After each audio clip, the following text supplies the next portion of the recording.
Hello and welcome. I'm Ramesh Ramachandran and you're watching a special broadcast here on DD India. Now, 3rd March was Super Tuesday in the United States, the day 14 provinces went to the polls to elect the Democratic Party's candidate who could go on to challenge Donald Trump in the November presidential election. Two very special guests join me in the studio to help you, the viewer, understand the Super Tuesday results so that you know what it takes to be on top of the news. Let me introduce them to you. I have with me Ambassador Arun K. Singh. He is a former Indian ambassador to the United States, France and Israel.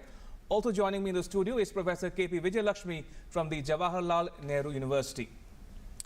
Ambassador Singh and Professor Vijayalakshmi, welcome to DD India. Good to have you on the show. But before I come to you, I want to bring our viewers up to speed on the news so far. Now, the race to win the Democratic presidential nomination in the U.S. has narrowed down to a two-horse race. Former Vice President Joe Biden and sitting lawmaker Bernie Sanders clinched major victories during the Super Tuesday primaries, the most important day in the fight for the White House. Our campaign reflects the diversity of this party and this nation, and that's how it should be, because we need to bring everybody along, everybody. We want a nominee who will beat Donald Trump, but also keep Nancy Pelosi the Speaker of the House, win back the United States Senate. If that's what you want, join us. Now, Super Tuesday was held in 14 states, including Alabama, Arkansas, California, Colorado, Maine, Massachusetts, Minnesota, North Carolina, Oklahoma, Tennessee, Texas, Utah, Vermont, and Virginia.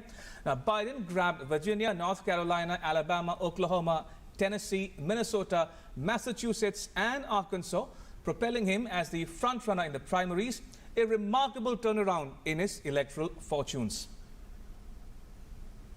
Tonight, I tell you with absolute confidence, we are going to win the Democratic nomination, and we are going to defeat the most dangerous president in the history of this country. But Sanders, by winning big in California, which sends 415 delegates, signaled that his fight to win the Democratic nomination and challenge Republican incumbent Donald Trump was not over yet. Sanders also won his home state of Vermont in addition to Utah and Colorado. But it is virtually curtains for Massachusetts lawmaker Elizabeth Warren after she badly lost her own home state to Biden. Former New York Mayor Michael Bloomberg, a late entrant to the race who has already spent $500 million on his campaign so far, too failed to make a dent as he won the American Samoa caucus.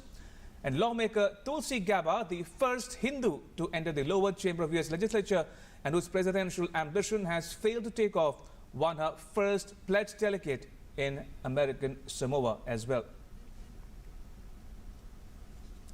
All right, if I can come to my guests now for the discussion on Super Tuesday. Ambassador Singh, your thoughts on the results so far. Biden winning 10 of those 14 seats and Sanders only 4. So as some people say, is Joe-mentum on Biden's side? Today was clearly a very dramatic day in terms of the outcome of the Democratic primaries, because in the elections held so far, except in South Carolina, which preceded the Super Tuesday elections, right, Joe Biden had not done so well. And people were wondering, in fact, in most of the races, he was 3rd, 4th, or even lower. So people were really beginning to wonder whether his campaign was fizzling out, he was not raising enough funding for the campaign, and whether the message that he was trying to send across was attracting the voter or not. So the change came in South Carolina. Right. And it came because a very prominent Democrat congressman, Jim Clyburn, who is really number 3 in the Democratic Party in the U.S. House, he endorsed Joe Biden. So that was a prominent African-American endorsement for Joe Biden, because it was assessed that Joe Biden could get a momentum if it was clear that the African-American vote was going to line up behind him. Right. With that endorsement, he got South Carolina. And in fact, many people have commented that the Jim Clyburn endorsement for Joe Biden was like Ted Kennedy's endorsement of President Obama's campaign in 2016, because that was a signal that the mainstream Democratic establishment, in 2008, that was the mainstream Democratic establishment was going to welcome the first African-American nominee for president in American history. So with that, a major shift came towards President Obama's campaign. So that was a signal that the African-American vote would probably go with Joe Biden. It happens in South Carolina. That gave him the momentum in going into the Super Tuesday. And with the votes today, he lost California, which is an important signal, because California is seen as a very important left or center bastion, a liberal bastion in U.S. politics. So that went with Bernie Sanders. But he won, Joe Biden won Texas, which is the second largest in size in terms of delegates. But he also won Oklahoma and Arkansas, which was the signal that the white working class vote was now moving towards Joe Biden. So when they line up against President Trump, who attracted the white working class vote in the 2016 election, this would be a major signal that beyond the African American, the white working class is also looking at Joe Biden. So with Joe Biden's very good performance in the Super Tuesday primaries, there will be a sense that the mainstream Democratic establishment is coming back a bit on its own in these elections, and perhaps now two candidates will emerge eventually, Bernie Sanders on one side, Joe Biden on the other. And it is reminding me very much of the 2016 campaign, and I happened to be in the United States at that time. I was assigned there, and I was watching the campaign. I had also gone to the Democratic Convention, and there was really a battle between Bernie Sanders and Hillary Clinton, one representing the left of center in US Democratic politics and the other mainstream in Democratic establishment. And that was a very, very bitter fight. And Bernie Sanders, his followers, had a sense that they were not given full scope by the Democratic establishment. And even at the convention was divided. And Hillary Clinton could not quite get the support of Bernie Sanders supporters, who booed her during the convention itself. So one can see that while the Democratic mainstream is coming into its own, unless Joe Biden is able to reach out in some way to Bernie Sanders or his supporters, the Democratic Party may remain split as it goes into the convention or even into the elections after that. Indeed. Professor Vijay Lakshmi, clearly the Biden swept the South, the African-American vote, and the suburban whites seem to have voted for Biden with a vengeance. So are you at all surprised by the results? Well, no, not really, because there are three factors, I would say, are very largely in play. One is the demographics, the other is the regions, and third is party loyalty, you know.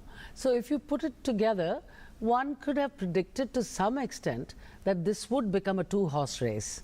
And of course, I think the extras are what I would call as the external variables, where the endorsement by Senator Klobuchar and also by Pete Buttigieg. So I think in that sense, you are gathering more support, not just in terms of the delegate, you know, that you're trying to get through the primaries that you're fighting, but you're also building up a broad-based support for the post-November fight that would actually pit you against the Republican nominee. So I think in that sense, this is to some level expected, but this fight could go on. That's what I feel, you know, though this has been seen as a very strong showing by former Vice President Biden. The fact is, you need about 1,000 odd delegates, because the total number of delegates is about 3,000.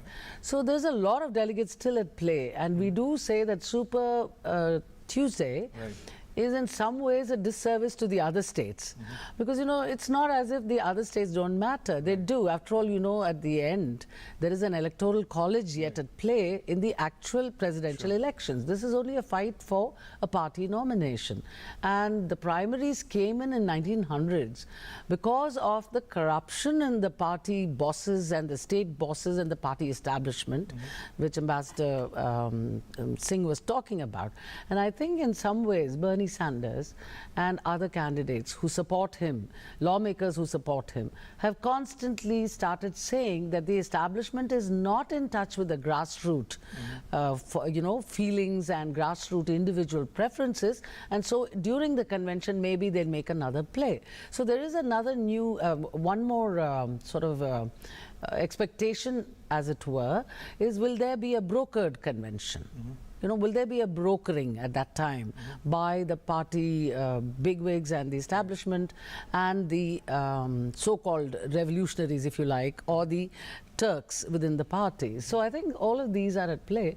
But at the moment, I think Bernie Sanders still remains a potent challenge for any final outcome for the nomination. He still remains a potent challenge. And Brother Singh, just to take off on the point where Professor left, what's your take on Bernie Sanders? Is he, for instance, as some call him, too far left for some people's comfort? He describes himself as a democratic socialist. He speaks for a bigger government, Medicare for all from the government, and less of private insurance.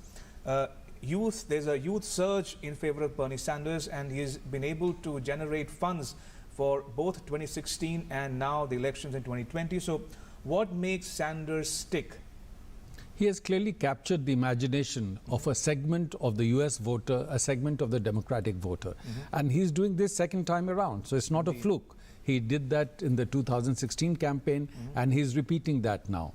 And the other interesting dimension is that although he himself is quite advanced in age, he has enthused the younger workers in the Democratic Party. Therefore, the young who are idealistic, who are looking to their future, who want things to be done differently, who want to bring in more idealism and morality into politics, they are enthused by the message that Bernie Sanders brings to the table. And then he has brought up certain issues like Medicare for all, so that everybody gets good healthcare facility. Because in the US, healthcare is extremely expensive. He has spoken about making higher education free. And in the US, again, universities, colleges are extremely expensive. And students get into huge debts before they start working. So these are important messages that is brought to the table. Now, in the US system for a long time, if you're called a liberal or if you're called a socialist, that was almost seen as an abuse. And people didn't want to go by that nomenclature. He's been upfront. He doesn't mind being labeled as such. So obviously there is a certain sentiment that he has captured. And again, if you look at the Democratic Party in the US Congress, there is a very strong left of center segment within the Democratic Party, led by Alexandra Cortez, there's Pramila Jayapal, many others who are exercising tremendous influence and pressure on Nancy Pelosi, who is the speaker, whom Joe Biden spoke about very, very positively, who represents the more mainstream establishment. So there is a battle for ideas. Bernie Sanders represents a very strong segment of that battle for ideas. And I'm sure he wants to take that forward. And I think he sees his mission not just as fighting for the presidency or the presidential elections, but fighting for the idea that he believes it and try to mainstream it within the Democratic articulation and broader US articulation. Indeed. Professor Vijayalakshmi, how would you compare or contrast the Biden campaign with that of Sanders? How do you look at Biden's middle-of-the-road approach? Does it stand him in good stead between now and July when the convention takes place? And also, does the Biden campaign have it in it to dispel the charges that Trump might level if he becomes the frontrunner on the Ukraine scandal, the Burisma scandal? So is Biden prepared to take on Trump with all he's got?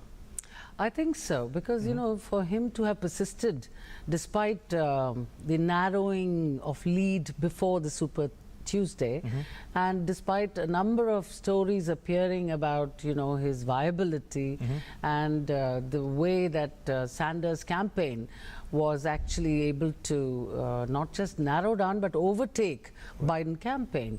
So the persistence, in fact, reveals that Biden has a thorough grasp of the Democratic Party machine, and he's also an experienced politician. Indeed. In terms of being not just the vice president. His politics has been, of many, many years. So I think he's there for the long haul, and that's why the campaign did not look very, tentative or faltering. They kept saying, okay, we'll see, because they had this understanding, and has been proved right that the African American votes would in fact choose Biden, and that came true for them.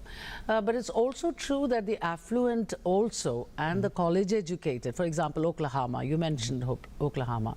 A number of analysis about Oklahoma reveals that even these people want a moderate a Democrat and a person who can in fact take the democratic way, you know, or the ideals of Democratic Party.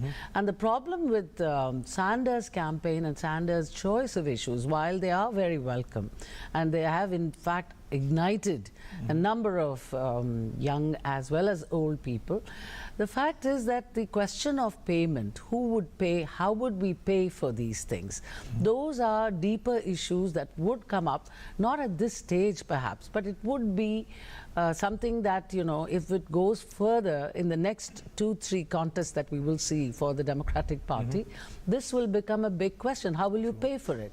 Hope is not a plan. Right? Absolutely. So you have to just say how would you pay? And secondly, even education. There is a certain amount of, you know, insistence on free schooling and free college. Now, free schooling already exists to some extent in the United States. But if you want the pre-KG also to be free, and then also pay for childcare, which Hillary Clinton, that's all part of the Democratic political messaging.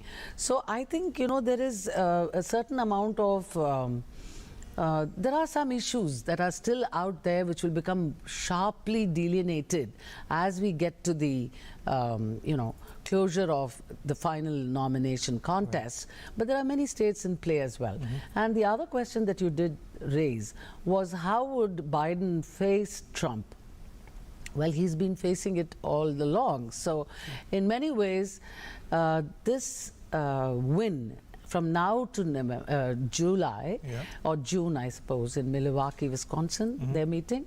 I think the campaign and Biden staff are going to be sharpening their arsenal, if you like, on how better or how best to deflect further attacks. Because even earlier, the fact that President Trump had actually given this attack, even when he first began his candidacy, has given them ample time to, you know, actually build a formidable rebuttals and campaigns. So that's what I think will happen. Sure, fair point. Ambassador Singh, help our viewers understand the big issue for the average Democratic voter in the US today. Is it the economy? Is it healthcare? Or is it Trump? Or all three? I think it's all three. At one level, as President Trump has been arguing, the economy is doing reasonably well. It has grown at an average of 2.5–3% during the 3 years of his presidency. The unemployment rates have come down to historic low levels. Inflation rates have been under check. So at one level, the economic performance has been good. Right. President Trump has wanted to claim that that is on account of the fact that he has brought about deregulation, cut down on restrictions in a number of industry, and that with his trade disruptive measures that he has undertaken and imposing tariffs on imports from many other countries, large number of industries have moved to the US, and therefore all that is happening. Democrats would argue that this is only marginal and that much of the change has been because of the policies that were adopted during the Obama administration. Now, that having been said, there are many other issues related to the economy in terms of the wages of workers, in terms of healthcare benefits, in terms of education expenses that the Democrats focus on. So those are certainly one set of issues. But they have a lot of concerns with what they see as the social policies brought in under the Trump administration in terms of approach to immigrants, building a wall along the Mexican border, in terms of the kind of restrictions that have been placed on certain kind of immigrants. So those are the issues, and more the manner in which President Trump has articulated his political policies, which are seen as going beyond the norms in which politicians have been operating in the US. For one, for example, he has not completely divested himself from the Trump business. So that's something that presidents have not done before. And some of the manner in which he has, as they argued, brought in some of his people close to him into the administration. Again, something that had not happened before. So these are some of the policies that they feel that the norms that US leaders, US political establishment has followed in the past is not being followed today. And one major policy where they have a huge difference is related to Russia. President Trump wants to move positively with Russia, and the Democrats have been very strong with an anti-Russia policy, also introducing measures through Congress, because in their perception, Russia had intervened in the 2016 elections to help President Trump. And they feel that that's something that may be happening also in 2020. Indeed. Professor, would you say that Trump is the one and only issue in the elections 2020? And by hitting out at Trump, would the law of diminishing returns kick in for the Democrats? The more you attack, the more stronger he gets. Well, you know, elections are always about the unexpected. So I wouldn't say that, you know, somebody gets an advantage just because they're attacked, because the nature of politics and the nature of partisan politics is about attacking your opponent every given opportunity. So I would imagine that this is part of the game. I mean, you know, parry and thrust and fence. So the point is, as Ambassador Singh mentioned, there are issues that would come into play come November. And one of them would be geopolitical US foreign policy postures. They would gain stronger momentum in the discussions that would follow, the presidential debates that are to come.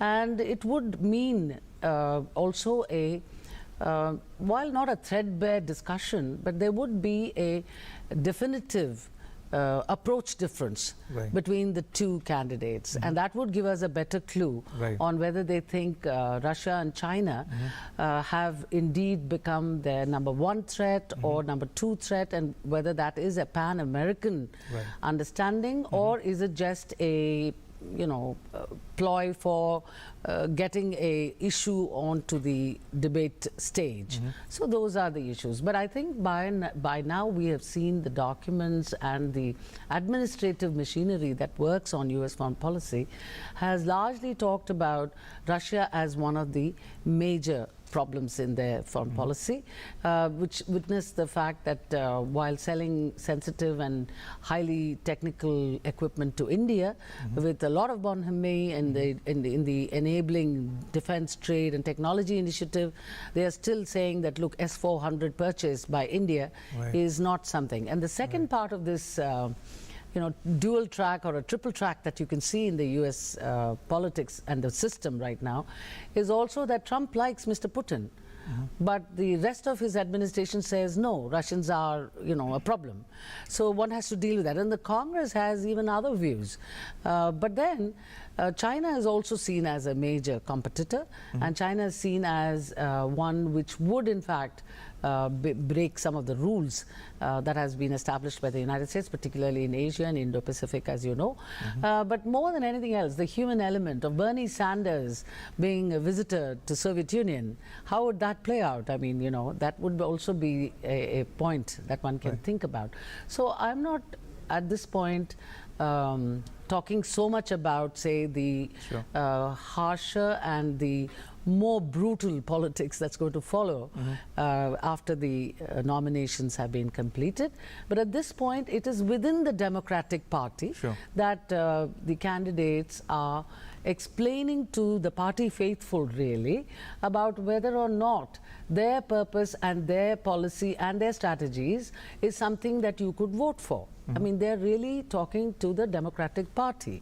And that should also be carefully crafted, because should they win the nomination, this would become a more amplified or a more sharpened posture on these issues would come out when they have to fight the Republican nominee. So, but by and large, the issues right now will be domestic in the sense of health care, which is, I think, a fundamental priority for most Americans.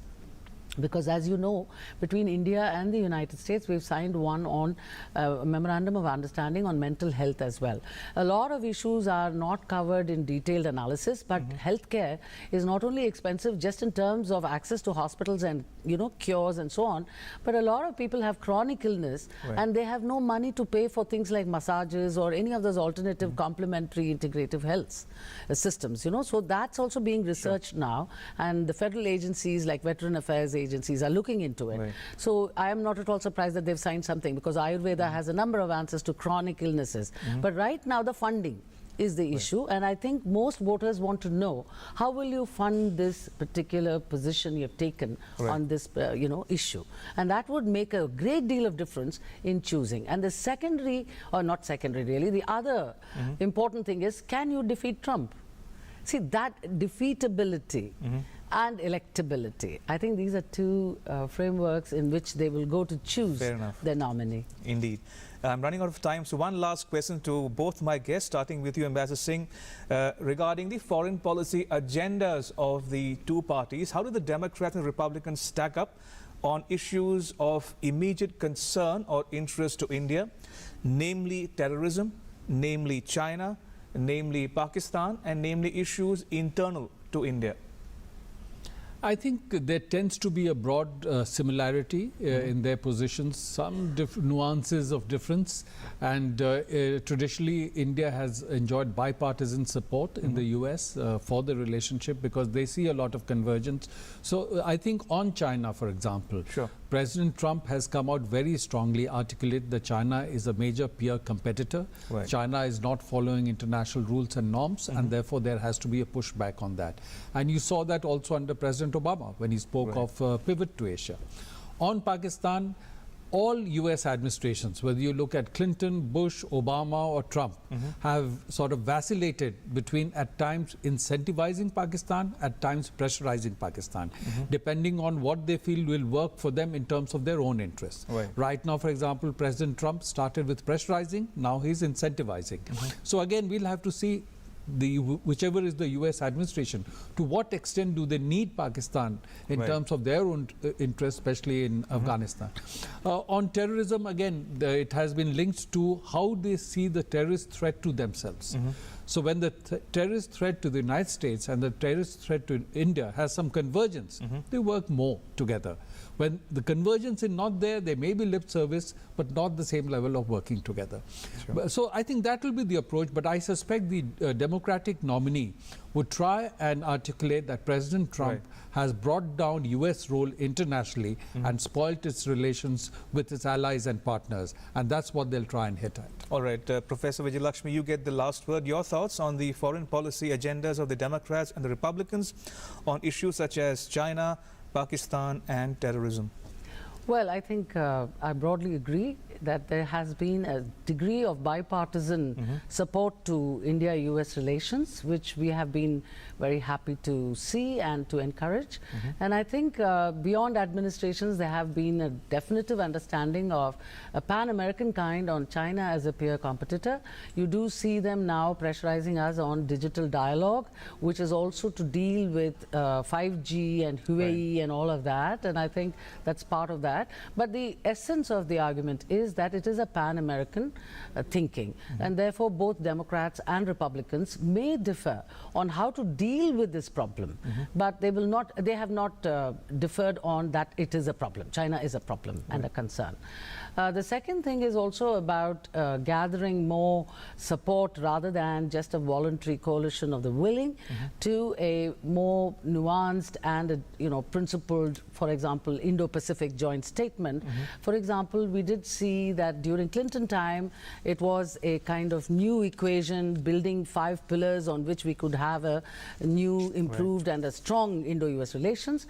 During Bush's time, it was also characterized by not only encouraging this trend, but we went to a strategic partnership, but we also found a dehyphenation between India and Pakistan. And from dehyphenation and, moving towards a strategic partnership, we got the nuclear deal.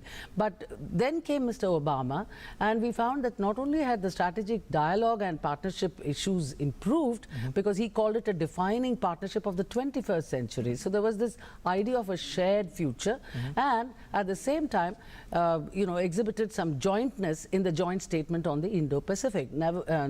Despite the fact that we did have some differences in terms of what constitutes the Indo-Pacific and was China's footprint is really the one we want to fight. But I do agree that much of what we do on terrorism is going to be dependent entirely on India alone in terms of dealing with it. But Americans do believe that Pakistan is essential for terrorism. But with India, I think they have a huge, multifaceted, comprehensive, and almost, well, at least attempted synchronization of global, regional and bilateral objectives. All right. On that note, Professor Vijay Lakshmi and Ambassador Singh, thank you for joining me in this discussion. Appreciate it. Thank you for your time. Thank you. And that's a wrap on this special broadcast. But news continues here on DD India. You can catch all the latest updates on our social media, mobile and digital platforms. Thanks for watching. Bye-bye.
I never thought that a woman is any way less than a man. I always in fact felt that she was better. I have now this initiative Peaceful Warriors to make every girl in India a black belt. That whether I get any fame, whether people recognize me or not, whether I get money, but still that is what I would keep doing.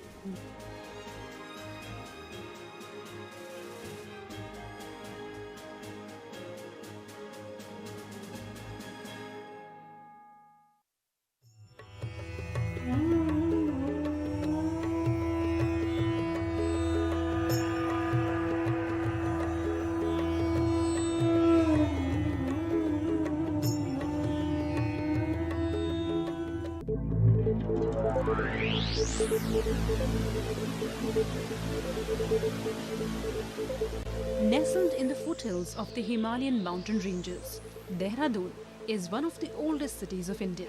It became the capital of Uttarakhand state in the year 2000.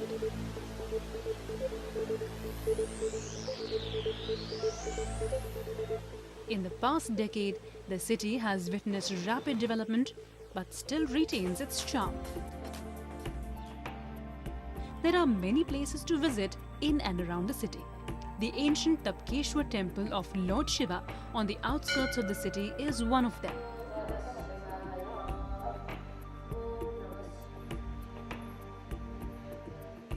Located on the banks of a rivulet, the temple is one of the most visited pilgrim centers of this city. Cool water springs around the temple with therapeutic value make it a striking spot for the devotees. Tapkeshwar Mahadev जी का नाम हमने बहुत सुना है और वाकई में जैसे सुना था आज हमने देखा है कि जिस तरह से गुफाओं के अंदर ये चीज़ बनी हुई है ये अपने में एक अद्भुत है, इसका हम वर्णन नहीं कर सकते। मैं तो चाहूँगा कि टपकेश्वर महादेव से बार बार यही प्रार्थना है कि हर साल हर 6 महीने में बुलाए और हम उनके दर्शन करते हैं यहाँ पे।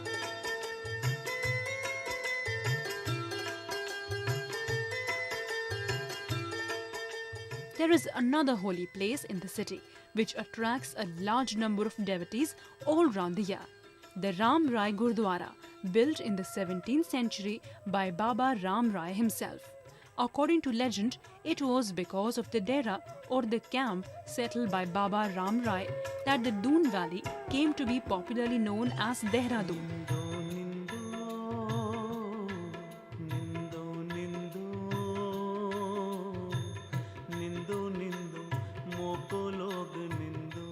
And if you're here during the months of February and March, the annual Jhanda Mela or Flag Fair held here is something that you should not miss. The number of visitors coming to the place multiplies.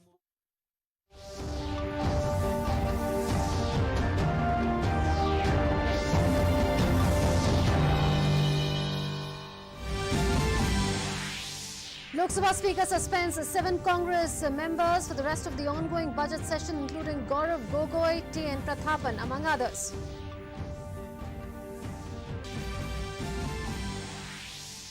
In a statement to both houses of Parliament, Union Health Minister Dr. Harshvardhan says the government is taking all necessary steps to curb the spread of coronavirus. As the number of total positive cases in India rise to 29, Prime Minister Narendra Modi is personally monitoring the preparedness, he says.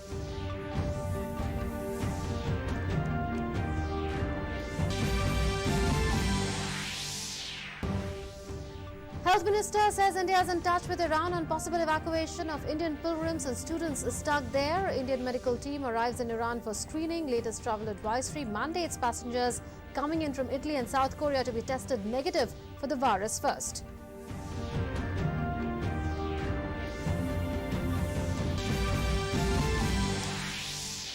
Coronavirus spread slows down in China but worsens in Italy, with death toll mounting to 107. Italy shuts all schools for the next 15 days. Switzerland confirms the first death from COVID-19.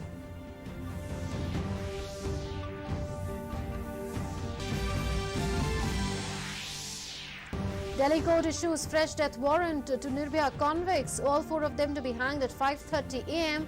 on the 20th of this month.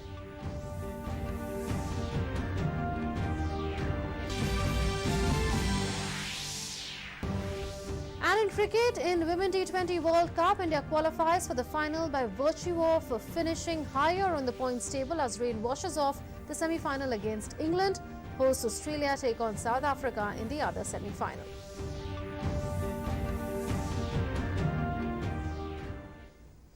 Hello and welcome. You're watching DD News and DD India with me, Munmun Bhattacharya. Our top story, and that is that Lok Sabha Speaker Om Birla has suspended 7 Congress MPs, including Gaurav Gogoi, T.N. Prathapan, Dean Kuriakose, Arun Nithan, Manik Tagore and Benny Behanan, as well as Gurjeet Aujla for the rest of the budget session. So that's the news that has just come in nearly 30 minutes back, that 7 Congress MPs have been suspended for the rest of the budget session by Speaker Om Birla. We'll get our reporters on this, but in the past as well, Lok Sabha Speaker has taken such a decision to ensure that there is order in the House. And now once again, Lok Sabha Speaker cracking down on indiscipline, suspending 7 Congress MPs for unruly behavior this time around. And let's now know more from our correspondent who's joining us. Neeraj Singh is with us.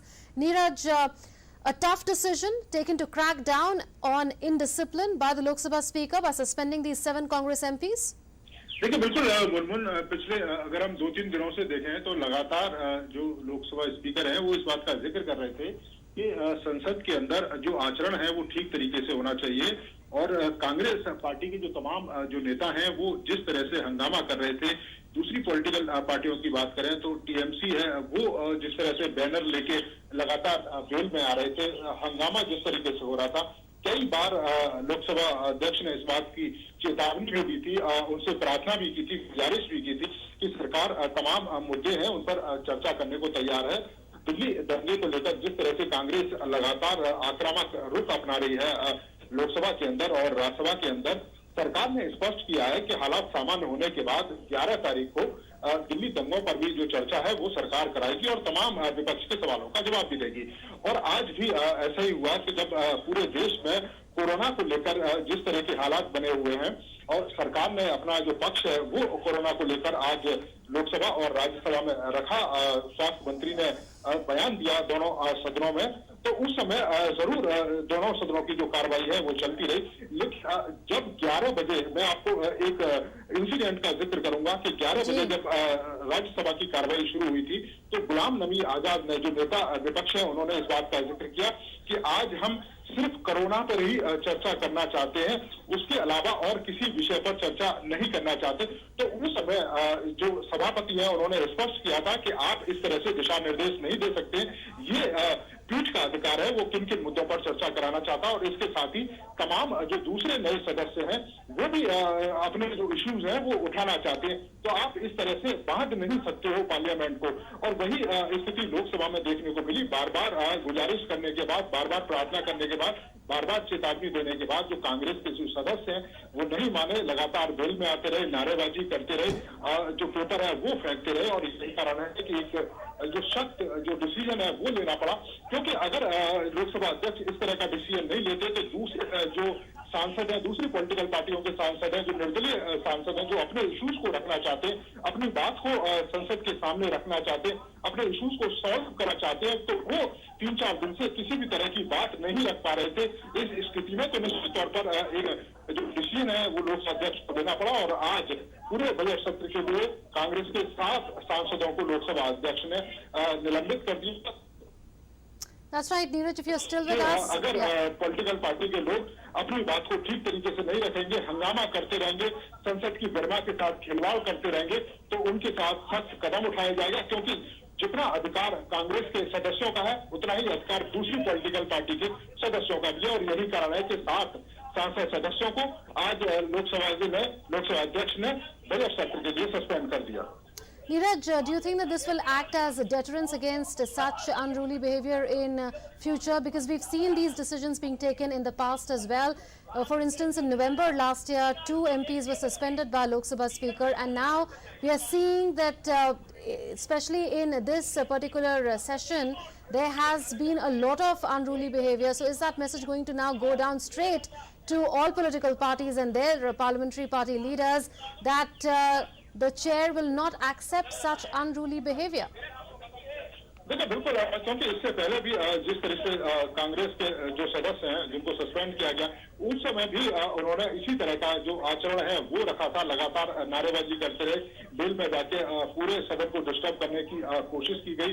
और यही कारण है कि अगर आप कोई एक line नहीं खींचेंगे तो ये स्थिति हमेशा के लिए बरकरार रहेगी और ना तो संसद चलेगी और लाखों करोड़ों जो रुपए है, जो आम जनता का रुपया है और जो आम जनता चाहती है कि तमाम तरह के जो कानून है वो पास हो, उनकी सुविधाओं के लिए जो सांसद हैं वो तमाम तरह के कानूनों को लेकर आए। अगर वो सब नहीं आएंगे तो कह सकते हैं कि मायने नहीं रहेगा अगर कोई भी पॉलिटिकल पार्टी अगर संसद को बंधक बना लेती है। और मैं आपको इस बात का जिक्र करना चाहूंगा कि जैसे ही लोकसभा के 7 जो सदस्य हैं कांग्रेस के, उनको सस्पेंड किया गया बजट सत्र से, उसके बाद कांग्रेस के विपक्ष के नेता जो अधीर रंजन चौधरी हैं, उन्होंने मीडिया से भी बात की, एक प्रेस कॉन्फ्रेंस की और अपना पक्ष रखते हुए उन्होंने इस बात का जिक्र किया कि ये लोकतंत्र के लिए ठीक नहीं है। हम दंगे पर चर्चा कराना चाहते थे, दिल्ली के दंगों पर चर्चा कराना चाहते थे, लेकिन सरकार है वो हमारी बात नहीं सुन रही है और हमारे 7 जो सदस्य हैं उनको सस्पेंड कर दिया गया। तो तब उनसे ये सवाल पूछा गया कि आप लगातार हंगामा कर रहे हैं, लगातार संसद को डिस्टर्ब करने की कोशिश कर रहे हैं और बार बार नीरज, है कि आप इस तरह से संसद को बंधक नहीं बना सकते। उसके बाद भी आप इस तरह की क्यों इस तरह के जो सदस्य हैं वो क्यों इस तरह का बर्ताव कर रहे हैं, तो उसका वो जवाब ठीक तरीके से नहीं दे पाए। तो आप समझ सकते हैं कि कांग्रेस पार्टी की जो दुविधा है वो किस तरह की है, क्योंकि उन्होंने अगर हम देखें कि जब से बजट सत्र शुरू हुआ है सिर्फ एक ही मुद्दे पर रट लगाए हुए हैं कि वो दिल्ली दंगों पर चर्चा करना चाहते हैं। सरकार कह रही है कि वो दिल्ली दंगों पर चर्चा करा सकते हैं, लेकिन जब तक हालात सामान्य नहीं होते तब तक चर्चा कराना कोई मायने नहीं रखता है। और उन्होंने इस बात का जिक्र भी किया है कि 11 मार्च को इस दिल्ली दंगों पर चर्चा हो सकती है। सरकार तमाम सवालों के जवाब देगी, विपक्ष के जो भी सवाल। Absolutely, Neeraj. So our correspondent putting things in perspective. Neeraj, hold your thoughts. Let's get in the view of other correspondent as well. We have Shailendra Mishra with us. Shailendra, were enough warnings given by the chair before this decision was taken to crack down on indiscipline by suspending these 7 Congress MPs? बिल्कुल हम जानते हैं कि ये बहुत अहम फैसला और जी किशन रेड्डी एमओएस हमारे साथ है, बता रहे हैं कि ये बहुत अहम फैसला है। तो किस तरह से देख रहे हैं दूरदर्शन न्यूज एजेंडा जा रहा है, किस तरह से आप इस फैसले को देख रहे हैं जो आज ये कड़ा फैसला लिया? देश का जनता चाहते हैं आज उनका सांसद अनुशासन के साथ काम करे, अच्छे डिबेट में पार्टिसिपेट करे, बिल्स में चर्चा करे, देश में अच्छे पार्लियामेंट का सांसद का प्रतिष्ठा गर्मी बढ़ाने के लिए प्रयास करें, ऐसा चाहते हैं। मगर इतना अनुशासन सांसद नहीं रहना चाहिए, कोई जनता भी उसके पक्ष में नहीं रहते हैं। इसलिए ये लोकसभा का प्रतिष्ठा रक्षा करने के लिए आज स्पीकर ने ये निर्णय लिया है। ये स्पीकर का निर्णय का 130 करोड़ जनता आज समर्थन में रहेंगे। आपको लगता है सख्त संदेश जाएगा जो ऐसे सांसद जो नियमों का पालन नहीं करते? क्योंकि आज स्पीकर के ऊपर स्पीकर पैनल चेयर में एक महिला बैठे हैं, उस महिला को अपमान करते हुए बुक्स फेंकना, उनके ऊपर पेपर्स फेंकना, बिल्स फाड़कर बाल बनाकर उनको मारना, स्पीकर के मुंह के ऊपर काला बैनर लगाना, स्पीकर हाथ से पहली बार 70 साल में हुआ है स्पीकर का हाथ से पेपर छीन कर फाड़ कर फिर स्पीकर के फेस के ऊपर डालना, ये अनुशासनहीनता का पराकाष्ठा है। इसके लिए आज स्पीकर ने निर्णय लिया है। पूरे संसद देश के जनता आज एक अच्छा निर्णय किया है, इसलिए जनता पूरा समर्थन कर रही है। बहुत बहुत धन्यवाद। जी किशन रेड्डी बता रहे थे कि जो स्पीकर ने फैसला किया है निश्चित तौर पर इससे एक सही संदेश जाएगा और जो एक अनुशासनहीनता एक तरफ से की उसकी पराकाष्ठा इन सांसदों ने अपने व्यवहार के जरिए सदन के अंदर दिखाई थी। तो मुनमुन कई सत्ता पक्ष के सांसद मंत्री दरअसल ये कह रहे हैं कि इस तरह से जो एक व्यवहार है लोकसभा के अंदर जो इन सांसदों ने महिला पीठासीन Right, Shailendra, hold your thoughts. So, Shailendra reporting on suspension of 7 Congress MPs by Lok Sabha Speaker. Now let's go across live to a briefing by Union Minister Prahlad Joshi. एक इंडिपेंडेंट एमपी ने जब कुछ comment किया, अगर वो comment unparliamentary है, ठीक नहीं है, तो वो स्पीकर डिसीजन लेगा, speaker will decide on that. But उसके लिए जो चेयर पे थे श्री अग्रवाल जी, उनके ऊपर जो टेबल पे थे पार्लियामेंट लोकसभा के टेबल पे वो कागज डायरेक्टली उनके ऊपर फेंका गया। आज तो पहली बार दोपहर में जब हमारा 2 ऑर्डिनेंस लैप्स हो रहा है, इसलिए जब हम पारित करने के लिए रिक्वेस्ट किया, वो मना किया, तब हम उसका कंसिडरेशन चल रहा था। 70 इयर्स में जहां तक मुझे इधर बहुत अनुभवी लोग बता रहे हैं और मुझे भी 10 वर्ष का अपोजिशन में एक्सपीरियंस है, कभी भी स्पीकर के कागज छीन के जाना जो फॉर्मूला था बिल पारित करने का, वो तरुण गौरव गोगोई छीन के जाना, it is unprecedented, highly condemnable, unpardonable. इसके कारण हम बहुत सहनशीलता से उन लोगों से बातचीत करने का भी पहले दिन से सिलसिला हमने रखा है। आज भी कांग्रेस पार्टी के नेता अधीर रंजन से हमारा बातचीत हुआ था। आपको विरोध करना है तो करो, 11th को हम ऑलरेडी डेट डिसाइड हुआ है, और जब डेट ऑलरेडी डिसाइड हुआ है, टाइम डिसाइड हुआ है, आपका प्रॉब्लम क्या है? The whole country and the entire parliament and the sensible people, they are not able to understand what is their problem, because already we have declared that 11th there will be full length discussion in Lok Sabha and 12th there will be full length discussion in Rajya Sabha. उनको क्या problem होगा? I am really not able to understand. I think they are suffering. There you heard Union Minister Prahlad Joshi speaking about the decision that Lok Sabha Speaker Om Birla has taken to suspend 7 Congress members of Parliament for unruly behaviour.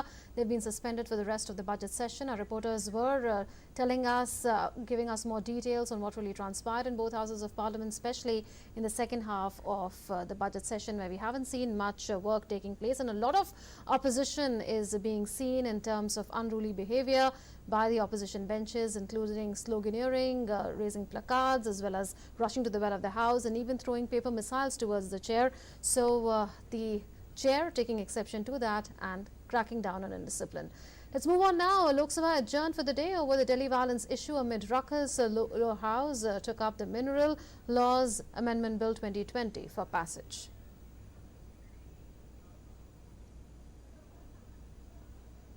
Well, the opposition uproar continued in Rajya Sabha over violence in northeast Delhi after Union Health Minister's statement in the upper house. Members put forth their views. Immediately after this, the opposition members stuck to their demand for discussion over the Delhi violence issue. As pandemonium continued by the opposition members, Chairman adjourned Rajya Sabha proceedings for the day till tomorrow. Prime Minister Narendra Modi in a tweet lauded Nari Shakti, and he has tweeted that inspiring women entrepreneurs, Nari Shakti securing India, women excelling in sports and leadership, women farmers showing the way. Been getting many motivating stories on exceptional women achievers. Do keep sharing more such life journeys. Hashtag She Inspires Us. So Prime Minister Narendra Modi's tweet ahead of International Women's Day on the 8th of March. Remember, he had earlier declared that he's giving up his social media handles for a day on Twitter, Instagram, as well as Facebook, where inspiring stories of women will be posted on 8th of March. Well, amid coronavirus scare in India, with the confirmed cases of infections now rising to 29, Union Health Minister Dr. Harshvardhan has said that there is no need to panic, while adding that Prime Minister Narendra Modi is personally monitoring the situation, briefing both Rajya Sabha and Lok Sabha on coronavirus outbreak and how it has impacted India. Union Minister Dr. Harshvardhan said that the situation is being monitored by the Health Ministry as well as by the Prime Minister's office on a daily basis. In our country, as on 4th March, a total of 29 positive cases have been reported so far. Of these, 3 cases were reported in Kerala earlier, who have since recovered and have been discharged already. Since last 3 days, new travel-related cases have tested positive. These include one in Delhi having travel history of Italy, and Telangana having travel history from Dubai and contact history from person from Singapore.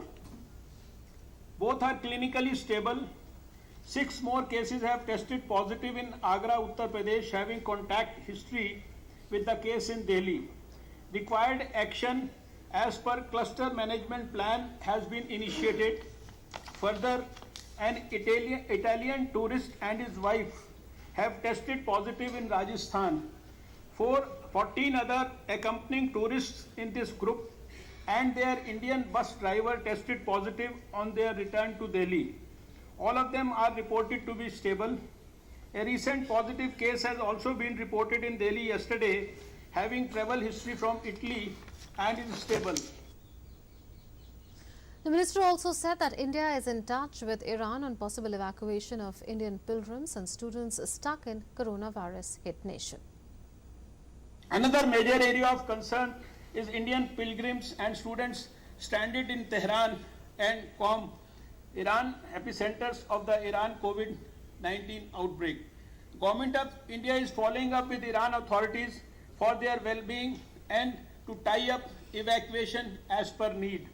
In addition to manage travel-related cases, additional challenge is to contain clusters due to local transmission that requires highly resource-intensive containment operations.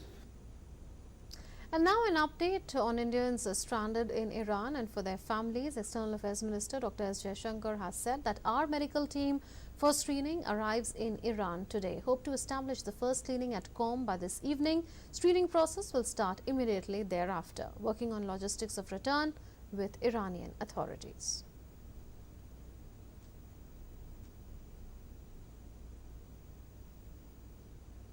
That's a tweet by External Affairs Minister Dr. S. Jaishankar on the Indian pilgrims and students who are stranded in Iran and would like to return to India, especially when that country is hit badly by novel coronavirus. Well, in addition to visa restrictions already in place, passengers travelling from or having visited Italy or Republic of Korea and desirous of entering India will need certificate of having tested negative for COVID-19 from the designated laboratories authorized by health authorities of those countries. This will be enforced from the 10th of March and is a temporary measure till cases of COVID-19 subside. So that's a fresh travel advisory that has been issued for all those who wish to visit India from Italy and South Korea. Special Health Secretary Sanjeev Kumar has said that universal screening has been mandated since yesterday evening in most of the airports across the country, adding that states have been asked to form rapid response teams to curb the potential spread of novel coronavirus. Universal screening has been mandated since 4th March 2020, that is yesterday, and has started in most airports from yesterday evening itself. It should stabilize today with additional staff being provided by the states. It has been decided to actively involve district collectors, and states have been asked to form rapid response teams. Private sector shall also be engaged for COVID-19 management. The death toll from coronavirus in China has now crossed the 3,000 mark, with 31 new fatalities being reported, and the total number of confirmed cases has jumped to more than 80,400. While Chinese President Xi Jinping has called for undiminished vigilance, saying the situation in virus at Wuhan still remains severe despite positive progress. China's National Health Commission said that it received reports of 139 new confirmed cases of novel coronavirus infection and 31 deaths on Wednesday on the Chinese mainland. All the deaths were at the epicenter of. Also on Wednesday, 143 new suspected cases were reported, while the number of severe cases have now declined by 464 to 5,952, the NHC said, adding that 522 people were still suspected of being infected with the virus. The overall confirmed cases on the Chinese mainland have reached 80,409 by the end of Wednesday. This included 3,012 people who have died of the disease, 25,352 patients still undergoing treatment, and 52,045 patients who have been discharged. South Korea's total number of novel coronavirus cases, the largest outside China, approached 6,000 as authorities announced a ban on face mask exports. South Korea declared a special care zone around Gyeongsan, promising extra resources such as face masks and warning people from traveling there. Japan confirmed more than 1,037 coronavirus cases, and so far 12 people have died due to the infection. Nearly all schools are closed after Prime Minister Shinzo Abe called for classes to be cancelled through March and spring break slated for late March through early April. Italy reported a total of 107 deaths of the deadly coronavirus, taking the total number to 3,089. Italy ordered on Wednesday that all major sporting events be held behind closed doors until the 3rd of April as the country grapples with the deadly coronavirus outbreak. In Iran, the deadly infection claimed 92 lives out of more than 2,922 cases.